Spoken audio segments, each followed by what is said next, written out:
ठाण्यात विशेष मोहीम राबवत हुक्का पार्लरवर कारवाई करणार असल्याचं योगेश कदम यांनी म्हटलं। आमदार संजय केळकरांच्या मुद्द्यानंतर गृहराज्यमंत्र्यांचे आदेश। माध्यमातून देखील अगदी सपशेल जाहिराती देखील दिल्या जातात की या हॉलमध्ये अमुक आहे तमुक आहे आणि त्याच्यामध्ये हे हुक्का पार्लरचंच आपल्याला बघायला मिळतं। तर त्याच्यावर पोलिसांकडनं कारवाई व्हायला कुठेतरी कुचराई होते। संबंधामध्ये कठोर पावलं उचलण्याच्या दृष्टीने आपण कोम्बिंग ऑपरेशन करून ही कायमची बंद कराल का?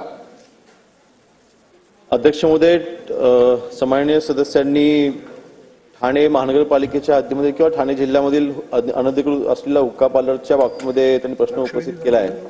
नक्कीच आपल्या माहितीनुसार संपूर्ण ठाणे महानगरपालिकेमध्ये विशेष मोहीम राबवून त्या सगळ्या हुक्का पार्लरवरती कारवाई करण्याचे आदेश आजच्या आज दिले जातील आणि विशेष मोहीम हुक्का पार्लरच्या संदर्भात संबंध महाराष्ट्रामध्ये ज्या ज्या ठिकाणी अनधिकृत हुक्का पार्लरचे तिथे जे काही हुक्का पार्लर चालू आहे त्यांच्यावरती कारवाई करण्यात